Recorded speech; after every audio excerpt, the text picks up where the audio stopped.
দর্শক সবাইকে আমন্ত্রণ জানাচ্ছি নিউজ 24 নিয়মিত আয়োজন নিউজরুম সংলাপ অনুষ্ঠান। আপনাদের সঙ্গে আছেন প্লাবন রহমান। দিনের গুরুত্বপূর্ণ খবর ঘটনাগুলো এই মধ্যরাতের আয়োজন আমরা বিশ্লেষণ করার চেষ্টা করি। আমন্ত্রিত অতিথি যারা থাকেন তারা তাদের মতামত জানান গুরুত্বপূর্ণ খবরের বিষয়ে। আজ আমাদের সঙ্গে 4 জন অতিথি আছে দর্শক। শুরুতে তাদের সঙ্গে আপনাদের পরিচয় করিয়ে দিই। আমাদের সঙ্গে আছেন কানাডা থেকে আছেন শওকত আলী সাগর, সম্পাদক নতুন দেশ কানাডা। আছেন মোড়ল নজরুল ইসলাম, বাংলাদেশ থেকে সাংবাদিক, একই সঙ্গে তিনি পেশায় চিকিৎসক। আছেন doctor Abul Hasnat Milton, chairman foundation for doctors and rights, Australia থেকে তিনি আমাদের সঙ্গে যুক্ত হয়েছেন। আছেন অজয় দাশগুপ্ত, সিনিয়র সাংবাদিক, লেখক ও গবেষক। আপনাদের 4 জনকে স্বাগত জানাচ্ছি নিউজ 24 এই নিয়মিত মধ্যরাতের আয়োজনে। আমরা আলোচনায় যাব, তার আগে কয়েকটি শিরোনাম দর্শকদের জানিয়ে আসতে চাই যেগুলো নিয়ে মূলত আলোচনা করতে চাই এই আয়োজনে। 45 জেলায় বাড়ছে শনাক্ত। দেশে আরও 47 মৃত্যু হয়েছে করোনায়। বেশ গত কয়েক সপ্তাহের তুলনায় এই মাসে গত এক মাসের মধ্যে সর্বোচ্চ মৃত্যু হয়েছে। এখনও উপেক্ষিত করোনার নানা বিধিনিষেধ আসলে এসেছে চীনের 6 লাখ ডোজ টিকা। উপহার সংকটের সুরাহা দেখছেন না বিশেষজ্ঞরা। এবারের নিবন্ধিত বাংলাদেশিরা আগামী বছর হজ পালনে অগ্রাধিকার পাবেন। এবারও হজ করতে যেতে পারছেন না কোনো বাংলাদেশি। সৌদি সরকার অন্য কোনো দেশ থেকেই হজ পালনের আপনার অনুমতি দিচ্ছেন। এবারও করোনার কারণে সংক্রমণ ঠেকাতে এবছর মেলেনি অনুমতি, সৌদি রাষ্ট্রদূত জানিয়েছেন। দরিদ্র দেশে 100 কোটি ডোজ টিকা দেওয়ার প্রতিশ্রুতি G7-এর। আনছে চীনের বেল্ট অ্যান্ড রোড ইনিশিয়েটিভের বিকল্প। 3 দিনের সম্মেলন শেষ G7। শুরু করব শওকত আলী সাগর আপনাকে দিয়ে। শওকত আলী সাগর, আমরা একটু করোনা মোকাবেলা নিয়ে কথা বলতে চাই। বাংলাদেশ যেভাবে আসলে করোনা মোকাবেলা করছে, আপনি নিশ্চয়ই খোঁজ খবর রাখছেন, আপনার একটু পর্যবেক্ষণ মোটা দাগে যদি বলেন যে এভাবে আসলেই করোনা মোকাবেলা সম্ভব কিনা।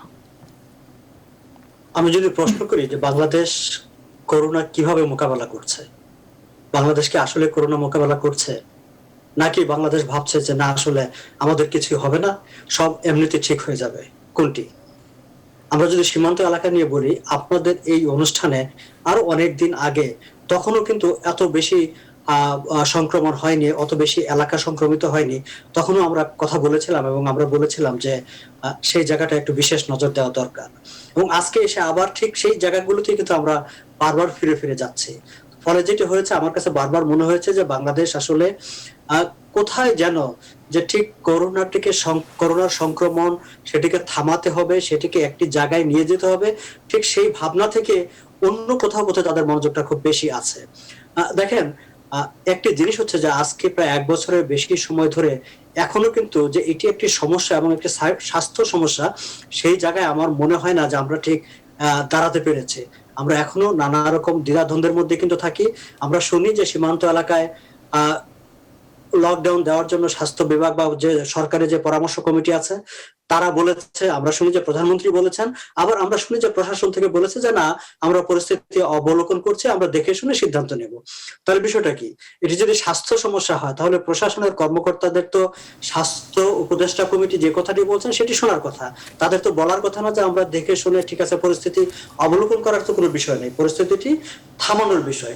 আমরা কিন্তু সংবাদপত্রে ওইখানকার কোন একটি পৌরসভার কথা খবর পড়েছি, যেখানে পৌরসভার চেয়ারম্যান নানা জায়গায় ব্যবস্থা নিয়ে স্থানীয় শিক্ষিত লোকদেরকে নিয়ে তার এলাকায় সংক্রমণটি মোটামুটি একরকম ঠেকিয়ে রাখার চেষ্টা করেছেন বা পেরেছেন। একটি দূরবর্তী পৌরসভার চেয়ারম্যান যদি সেটি পারেন, তাহলে অন্যান্য শহরগুলোতে বা জেলা পর্যায়ে বা উপজেলা পর্যায়ে নানা জায়গায় তার চেয়ে বড় জনপ্রতিনিধি যারা আছেন তারা মিলে প্রশাসনকে সঙ্গে নিয়ে কেন পারবেন না? এই প্রশ্নগুলো কিন্তু আমাদের একটু ভাববার দরকার আছে, আমরা সেভাবে কখনো ভাবিনি। জি, শওকত আলী স্যার, আপনি বলছিলেন যে একটা পৌরসভার কথা বলছিলেন, কিন্তু মোটা দাগে কি আপনার মনে হচ্ছে যে বাংলাদেশের সমন্বিত চেষ্টাটা হচ্ছে শুরু থেকেই? মোটা দাগে আমার বরাবরই মনে হয়েছে যে বাংলাদেশ আসলে করোনাটিকে ঠিক কোথায় যেন থামানোর চেষ্টা বা সংক্রমণ রোধ করার চেষ্টা, বিজ্ঞানসম্মত চিকিৎসকরা যেভাবে বলেন সেইভাবে চেষ্টাটি হয়নি। জি, মোড়ল নজরুল ইসলাম, আপনি নিশ্চয়ই এখন পর্যবেক্ষণ করছেন বাংলাদেশের বিভিন্ন জায়গায় কঠোর বিধিনিষেধ, লকডাউন যেটি বলি না কেন সেটি চলছে, ওয়ার্ডেও হয়েছে বিভিন্ন জায়গায়, কিন্তু এরই মধ্যে ভারতীয় ভ্যারিয়েন্ট আসলে ছড়িয়ে গেল সারা দেশে। ঢাকার অবস্থা হয়তো এখনো অতটা শোচনীয় না, কিন্তু ধারণা করা হচ্ছে যে কোনো সময় অবস্থার অবনতি হতে পারে। মানে এখনো কি খুব বেশি চেষ্টাটা আপনার চোখে পড়ছে, মানে এই যাতে করে আমরা খুব খারাপ অবস্থায় না পড়ি? না, চেষ্টা বলতে যেটা হচ্ছে যে সরকার যেটা করছে যে সীমান্তবর্তী যে জেলাগুলো, জি, সেখানে বিভিন্ন পর্যায়ে লকডাউন দেওয়া হচ্ছে এবং টেস্টিং বাড়ানো হচ্ছে এবং স্থানীয় হসপিটালে চিকিৎসার যে সুযোগ ছিল সেটাকে বাড়ানোর চেষ্টা করা হচ্ছে, এবং এর ভিতরেই আমাদের সংক্রমণটা বাড়ছে।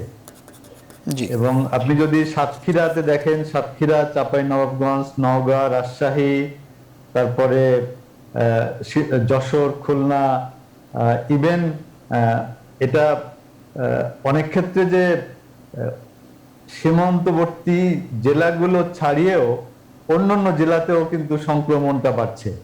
এটা দিয়ে একটি জিনিস বোঝা যায় যে আমাদের দেশে যে যেটাকে আমরা আশঙ্কা করছিলাম যে কমিউনিটি ট্রান্সমিশন, সেটা কিন্তু এক ধরনের শুরু হয়ে গেছে। জি, জি, জি।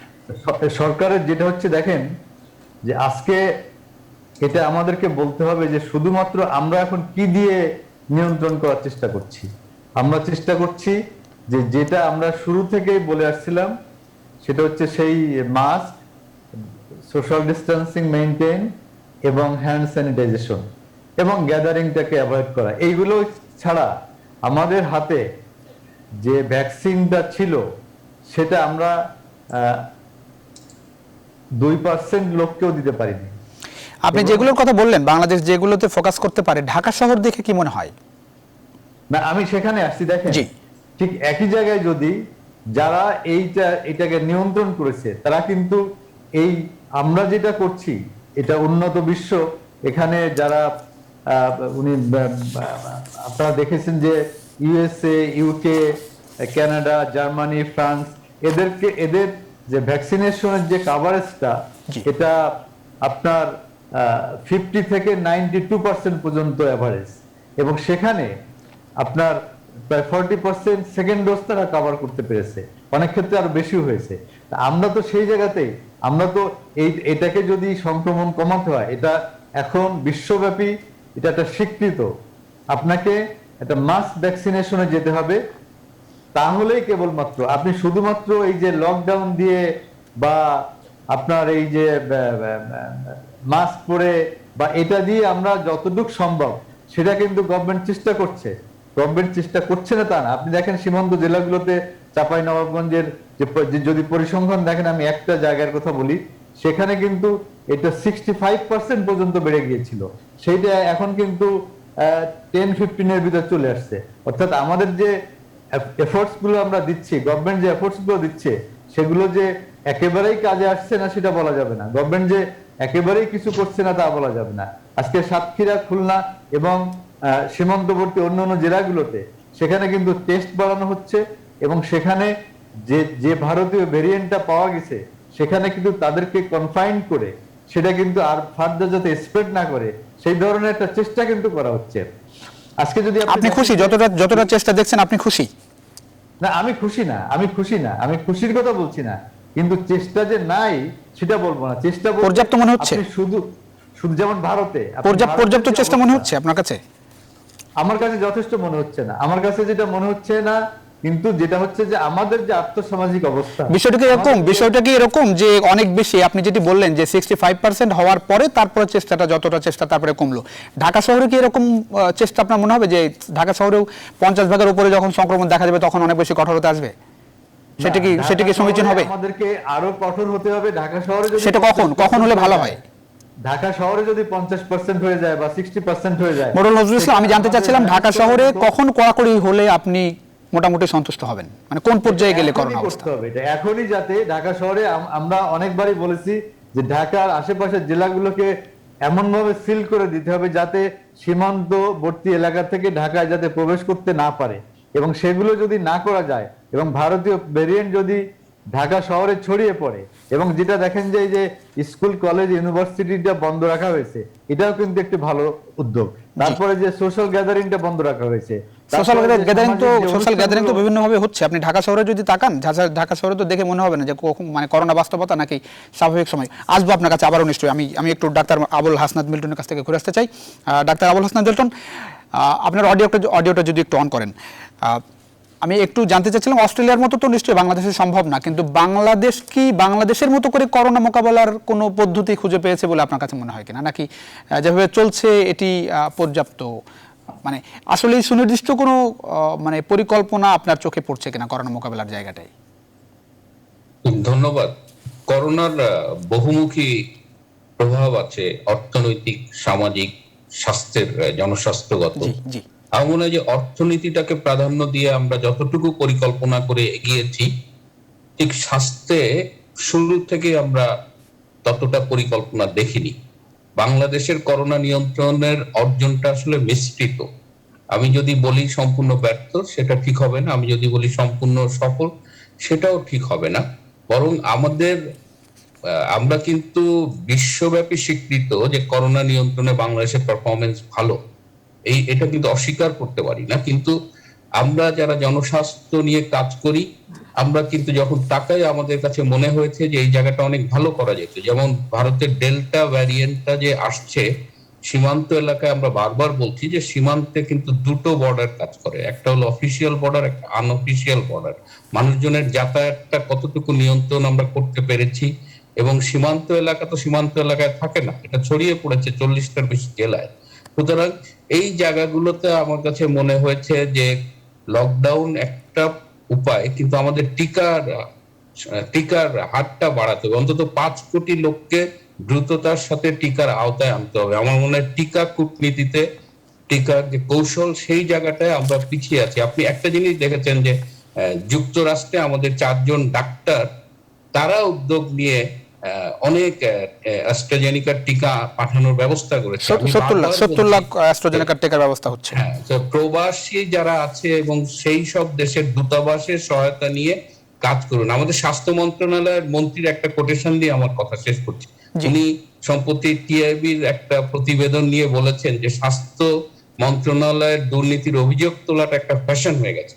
আমি তার উত্তরে বলতে চাই যে স্বাস্থ্য মন্ত্রণালয় দিয়ে আমরা যাই বলি না কেন, সেই পরামর্শ উপেক্ষা করাটা তাদের ফ্যাশন হয়ে গেছে। এবং তার জন্য আমরা কিন্তু অনেক অর্জন, ইভেন করোনার মধ্যে মাননীয় প্রধানমন্ত্রী শেখ হাসিনার নেতৃত্বে যে অর্জনটা বিশ্বব্যাপী স্বীকৃত, সেটা মাঝে মধ্যেই বিতর্কের মধ্যে পড়ে এই স্বাস্থ্য মন্ত্রণালয়ের অদক্ষতা এবং উপেক্ষার জন্য। জি, অনেক ধন্যবাদ, অনেক ধন্যবাদ। অজয় দাশগুপ্ত, আপনার একটু এই জায়গাটাই জানতে চাই, বাংলাদেশের করোনা পরিস্থিতি এখন যা দেখছেন সেই জায়গাটাই মানে গুরুত্ব কতটা আপনার চোখে পড়ে, যে আসলেই করোনা মোকাবেলা করার দরকার? এবং আমি যেটি বারবারই ফোকাস করার চেষ্টা করছি যে আমরা কি আসলে খুব খারাপ অবস্থায় না গেলে কঠোর পদক্ষেপের দিকে যাব না, বা ন্যূনতম সতর্কতা অবলম্বন করার দরকার কিনা একটু আগে থেকেই? 1 বছরের তো বেশি হয়ে গেল। জি, 1 বছর 3 মাস। জি, গত বছর ঢাকা বিশ্ববিদ্যালয়ের ছাত্ররা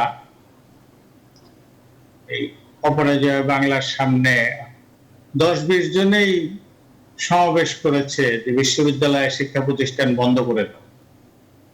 তখনও কিন্তু একটা দুইটা, মানে এক এক জেলায় 1 জন 2 জন বা সব মিলিয়ে সারা দেশে খুবই কম, 10-20 জন রোগী না।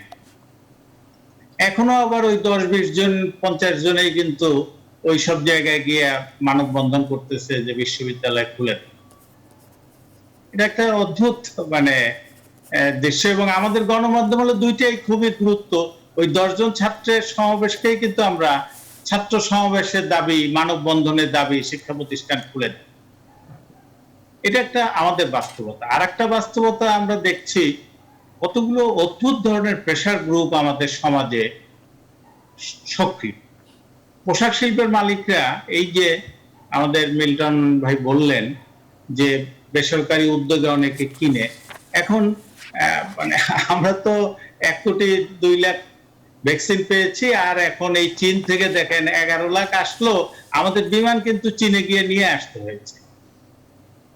প্রধানমন্ত্রী এবং আমাদের বিশেষজ্ঞরা বা রাজনৈতিক নেতারা অনেকে উন্নত দেশগুলোকে বলছেন যে তারা টিকা মজুত করে নিজেদের দেশের লোকদেরকে দিয়ে এখন আমাদেরকে অনুদান দেওয়ার কথা বলছে, এক ধরনের ভিক্ষার মতো মনোভাব নিয়ে। এবং সেটার জন্য তারা কার প্রভাব বলয়ে কে থাকবে।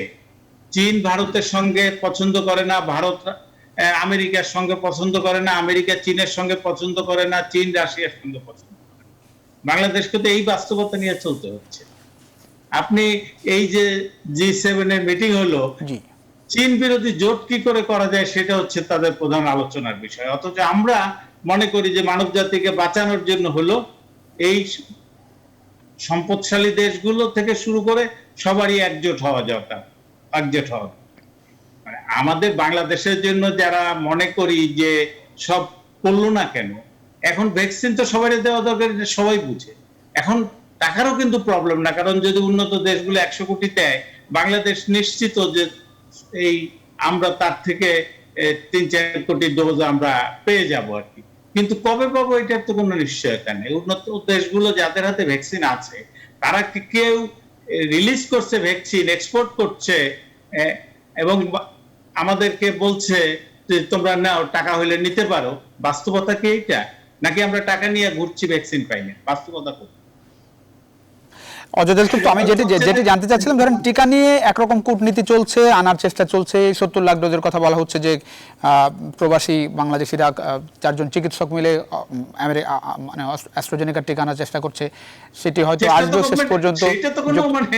যুক্তরাষ্ট্র থেকে কোভ্যাক্স থেকে টিকা আসার চেষ্টা হচ্ছে, চীন রাশিয়ার সঙ্গে চেষ্টা চলছে। আমি জানতে চাচ্ছিলাম, ধরেন টিকা হয়তো সর্বোচ্চ চেষ্টাটুকু হচ্ছে, কিন্তু টিকার বাইরে যে চেষ্টাটুকু দরকার, মানে খুব বেশি খারাপ অবস্থায় না পড়ার জন্য, সেই ন্যূনতম চেষ্টাটুকু কি আপনি দেখছেন?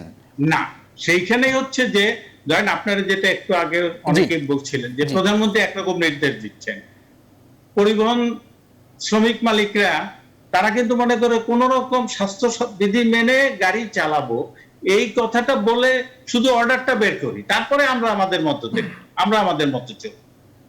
রাজশাহীতে লকডাউন দিচ্ছে, কিন্তু আমের যে উৎপাদক বিক্রেতা তার মধ্যে কিন্তু প্রভাবশালী লোকেরা আছে, শাসক দলের লোকেরা আছে, মেয়র, উপজেলা চেয়ারম্যান, ইউনিয়ন পরিষদের চেয়ারম্যানরা আছে, যে লকডাউন যাই থাকুক, আইন কানুন বিধিনিষেধ যাই থাকুক, আম আমি ঢাকায় পাঠাই। এইখানে কিছু আমি পুলিশকেও কিছু করতে দেবো না, প্রশাসনকেও কিছু করতে দেবো না।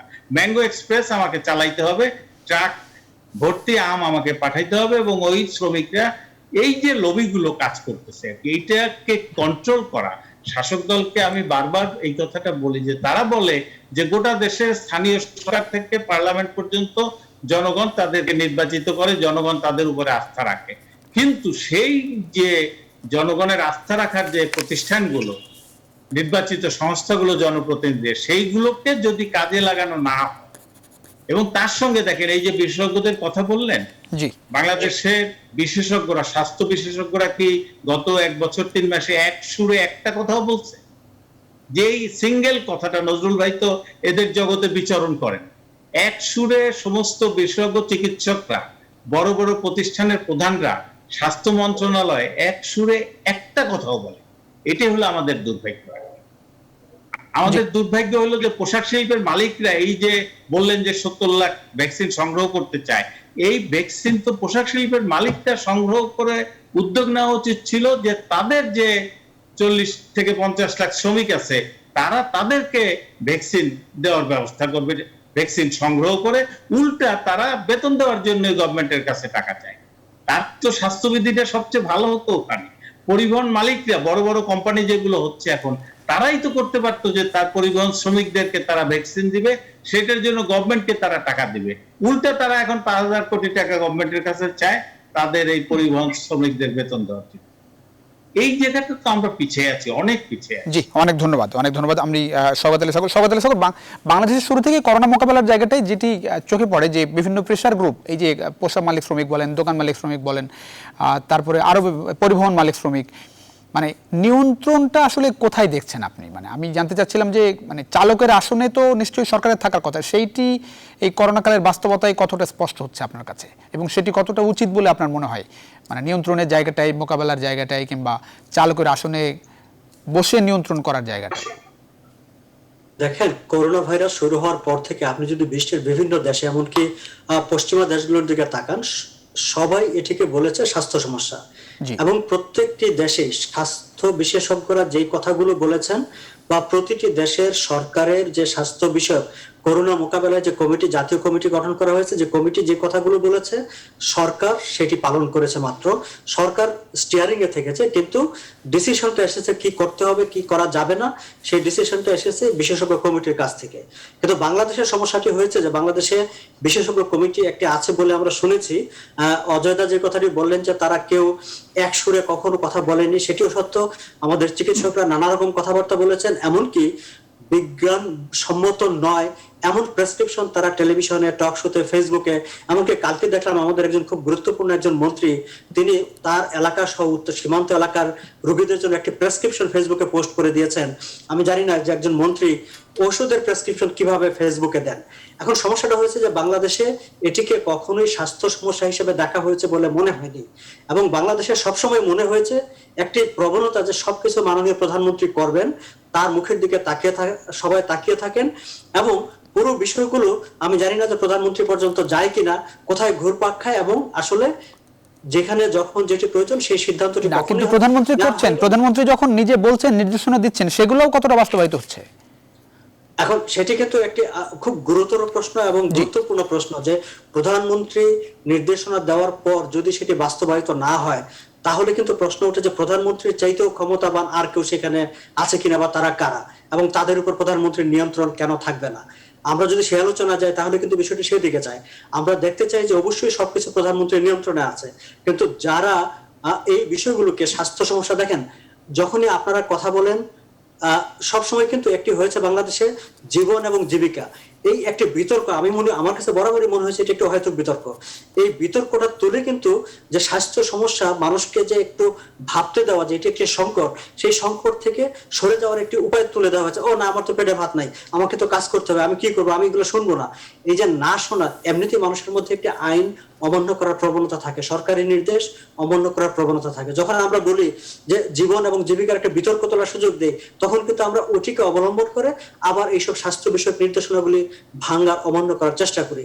বাংলাদেশে গত 1 বছর ধরে কিন্তু আসলে কাজের চাইতে এইসব বিষয়ে আমরা ঘুরপাক বেশি খেয়েছি, যার ফলে হয়েছে এখন মোহাম্মদ নজরুল ইসলাম বলছিলেন যে হ্যাঁ 65 ভাগ থেকে 10 ভাগ নেমে এসেছে, কিন্তু যখন 1%, 2% ছিল তখন কিন্তু আমরা কথা বলেছি। আমরা কিন্তু 1%, 2% জায়গায় থামিয়ে রাখতে পারিনি, আমরা 65% পর্যন্ত যেতে দিয়েছি। আবার এখন আপনি যে প্রশ্নটি করলেন যে আমরা ঢাকায় কোন সময়টা ব্যবস্থা নেব, আমরা কিন্তু এখনো চুপ করে থাকবো, এবং যখন ঢাকার অবস্থাটা একটা হাহাকারের মতো অবস্থা হবে তখন আমরা একটা ব্যবস্থা নিব, এবং প্রাকৃতিক উপায় যখন কমতে শুরু করবে তখন আমরা বলবো ও 75% আক্রান্ত হয়েছিল, এখন 50% হয়েছে, আমরা 85 ভাগ আমরা সফল হয়েছে। সমস্যাটা হচ্ছে ওই জায়গায় যে আমরা প্রকৃতির উপর, সময়ের উপর ছেড়ে দিয়ে তারপর হ্যাঁ, বাংলাদেশ ভৌগোলিকভাবে মানুষের জীবনের যেই শারীরিক কাঠামো এবং পরিবেশগত যে কাঠামো, সেই কাঠামোর একটি কারণে করোনা ভাইরাস পশ্চিমা দেশের মতো অতটা বাংলাদেশের মানুষকে কাহিল করে না। দ্বিতীয়ত আপনি দেখেন যে সীমান্ত এলাকায় এখন কি অবস্থা, আমরা কিন্তু ঢাকার পত্রিকা পড়ে ঠিক সেই অর্থে, আমরা যারা বাইরে থাকি আমরা কিন্তু সেই অর্থে বুঝতে পারি না যে আসলে কোথাও কোনো সংকট হচ্ছে। বাংলাদেশের পত্রিকা পড়ে কিন্তু আসলে বোঝা যায় না যে বাংলাদেশের করোনা নিয়ে কোনো সংকট আছে।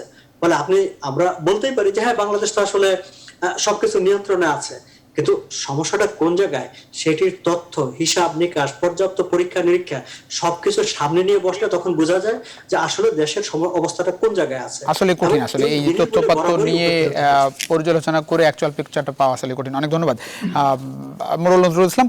একটা জায়গায় যদি একটু জানতে চাই, স্থানীয় সরকারের কথা বলছিলেন অজয় দাশগুপ্ত, স্থানীয় সরকারের যে বাংলাদেশের যে স্থানীয় সরকার তো একটা বিশাল ব্যাপার, মানে আপনার একেবারে তৃণমূল পর্যায় থেকে শহরাঞ্চল পর্যন্ত স্থানীয় সরকার, সমাজ, প্রশাসন এবং যারা জনপ্রতিনিধি আছেন, এই মেলবন্ধনটা তো নিশ্চয়ই অনেক বেশি জরুরি ছিল। এখন করোনার তো ধরেন যেটি আপনারাও বলছেন যে টিকা পেয়ে সেই টিকা ব্যবস্থাপনার মধ্যে বাংলাদেশের সব মানুষকে নিয়ে আসা, 70 ভাগ মানুষকে নিয়ে আসা, সেটি আসলে অনেক দূরের বিষয়। সেই জায়গাটাই যদি এই যে আপনার স্থানীয় সরকারকে কাজে লাগিয়ে জনপ্রতিনিধি প্রশাসনের সমন্বয় ঘটিয়ে যদি সবাই মিলে একসাথে কাজ করে, সেটি তো নিশ্চয়ই আরও বেশি সহজ হতো। সেটির জায়গাটা কোনো রকম চেষ্টা কিংবা সমন্বয়ের কোনো সুযোগ আপনি দেখছেন কিনা? না, সেটা কিন্তু হচ্ছে, এটা যে হচ্ছে না তা নয়। আপনি যদি যেটা আমরা সবসময় বলে আসছি যে মাননীয় প্রধানমন্ত্রী কিন্তু শুরু থেকেই যে স্থানীয় প্রশাসন, জনপ্রতিনিধি, রাজনৈতিক কর্মী এবং যে সিভিল সোসাইটির যে লোকজন, তাদের প্রতিও তিনি আহ্বান জানিয়েছেন, এবং যার যা অবস্থান থেকে এটা কিন্তু হচ্ছে না তা না, এটা কিন্তু কম বেশি হচ্ছে। কিন্তু আমাদের যে যতটা কম বেশি হচ্ছে সেটি মানে আপনার কাছে আসলে মোটা দাগে বলার মতো কিনা? না, আমি একটু বলি, দেখেন জি, এই যে আমরা যখন আলোচনা করি, আমি ভোটের সময় আমি একটু বলি, ভোটের সময় জনপ্রতিনিধিরা যে পরিমাণ মানুষের দোরগোড়ায় যায়, এখন যে ক্রান্তিকাল আপনি দেখছেন, সেই জায়গায় জনপ্রতিনিধিদের নিয়ে বলার মতো আসলেই কিছু দেখছেন আপনি? না, আমি সেইভাবে বলবো না, কিন্তু না, তাহলে আপনি তো বলছেন। জনপ্রতিনিধিদের যে যে ধরনের ভূমিকা জি, রাখার উচিত হ্যাঁ। ছিল এবং সেটা তারা রাখছেন না, এটা ওই দিন আপনি টকশোতে সঠিক একজন বলছেন। বলছেন, একজন সংবাদকর্মী বলছেন খুলনা থেকে, নাম আমি এখন আমার মাথায় নেই, তিনি যেটি বললেন যে জনপ্রতিনিধিরা কেউ কেউ ভয়ে বসে আছেন ঘরের মধ্যে, তাদের করোনা হয়ে। আমি তাকে জিজ্ঞেস করলাম যে এখন তো মানুষ এমনিতেই করোনার কোনো পাত্তাই দিচ্ছে না, তার মধ্যে জনপ্রতিনিধিরা ভয়ে ঘরে বসে আছে। না, দেখেন, আমি একটা জিনিস বলি, আমরা সবসময় যখন আলোচনা করি জি। তখন আমরা যদি এটা আমি দেখছি যে যদি একটু আপনি সমালোচনা যদি করতে পারেন সেই টকশোটা, সেই বক্তার না, আলোচনাটা, কিন্তু আপনার কাছে মনে হচ্ছে না, না, আমাকে একটু আপনার বলতে তো দেন, মোটা দাগে প্লাবন। কাজটাই তো ভুল ত্রুটি ধরা। আমাকে একটু বলতে দেন, একটা মিনিট বলতে দেন, আমি একটু আপনিও বলি। তো যে আমরা সংবাদকর্মী। যখন দেখি, যখন নেগেটিভ কথাগুলো আমরা বেশি বলি, তখন মানে যারা অডিয়েন্স তারা মনে করে যে এই বক্তাই হচ্ছে আসল বক্তা, যে সত্যি কথাটা বললো।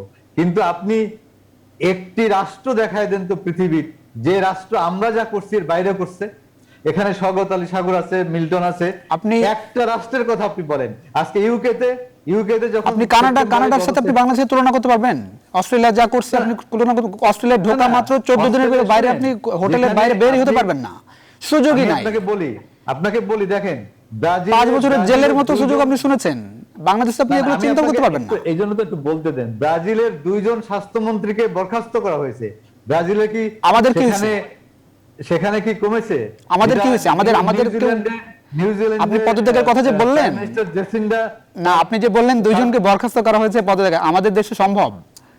ব্যর্থতা তো কম, আপনিও তো ব্যর্থতার কথা বলেছেন। আমি বলছি যে এটাই কি, আমি বলতে চাচ্ছি না যে বরখাস্ত করা হোক, আমি বলতে চাচ্ছি যে এখানে দেখেন যে যখন নিউজিল্যান্ডে স্বাস্থ্যমন্ত্রী শুধুমাত্র সে লকডাউনটাকে ফলো করে নাই, তার জন্য তার মন্ত্রীকে বরখাস্ত করা হয়েছে। আজকে জর্ডানের স্বাস্থ্যমন্ত্রীকে বরখাস্ত করা হয়েছে। আমি বলছি না যে আমাদের স্বাস্থ্যমন্ত্রীর, যেটা মিল্টন বললেন যে না, আপনি এই যে বরখাস্ত করা হয়েছে বলে কি বোঝাতে চাচ্ছেন বাংলাদেশের বাস্তবতায়? আমি বুঝাতে চাচ্ছি এটাই, যে এটাই সমাধান না, কিন্তু আমরা যা করছি অন্যান্য রাষ্ট্র, মানে আজকে ব্যর্থতা দেখেন, কোন পর্যায়ে গেলে আজকে একটা মানুষ পদত্যাগ কিংবা বরখাস্ত হবে?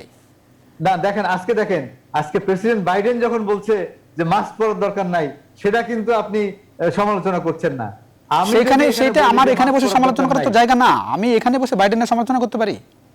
না, না, এই জায়গাটায় বোধহয় একটু মিস ইন্টারপ্রিটেশন হচ্ছে। জি, প্লিজ প্লিজ, স্বাগত আলী সাগর, প্লিজ। Misinterpretation হচ্ছে। না, না, আমি একটু বলি, দেখেন, আমি just আমাদের একটা এখানে একটু আমাদের সাগর ভাই একটু যেটা বলুন, করা তারপরে দরকার, বলবেন, please। আমাদের দুইটা জিনিস দেখতে হবে, জি, যে জি। আমাদের, আপনি যদি Europe, Canada, Australia, New Zealand, US এর সাথে আমাদের আর্থসামাজিক প্রেক্ষাপটটা চিন্তা করেন, আমি গভর্নমেন্টকে সাপোর্ট করছি না, আমি বলছি যে আমাদের আর্থসামাজিক অবস্থার ভিতর দিয়ে যতটুকু করা সম্ভব সেটা সরকার চেষ্টা করছে। এখন মানুষ, আমি যদি বাঁচতে না চাই, দেখেন, এটা হচ্ছে আমার রেসপন্সিবিলিটিটা বেশি। আজকে ইউকেতে, সেখানে তারা 21 জুনের ভিতরে তারা বলেছিল সবকিছু নরমাল করে দিবে, কিন্তু তারা সবকিছু করে নাই, যেহেতু ভারতীয় ভেরিয়েন্টটা সেখানে ঢুকে পড়েছে। তারা ওয়েস্ট ইংল্যান্ডে তারা সেখানে একটা এক্সটেন্সিভ মেজার্স নিচ্ছে। তো এই জন্য জি, আমরা শেষ করতে হবে। অনেক ধন্যবাদ দিতে হচ্ছে। আমরা একেবারে শেষ পর্যায়ে ডাক্তার আবুল হাসনাত পেল্টন, যদি 1 মিনিট একটু বলেন বাংলাদেশের জন্য আপনার আসলে কি পরামর্শ থাকবে ওখান থেকে? একটা মিনিট, আপনি যখন নিউজ কভার করেন, আপনার যে শেষ করতে হবে, আর 2 মিনিট সময় আছে, 2 মিনিট সময় আছে। মোটামুটি অনেক বলেছেন আপনি, ডাক্তার আবুল হাসনাত পেল্টন, প্লিজ।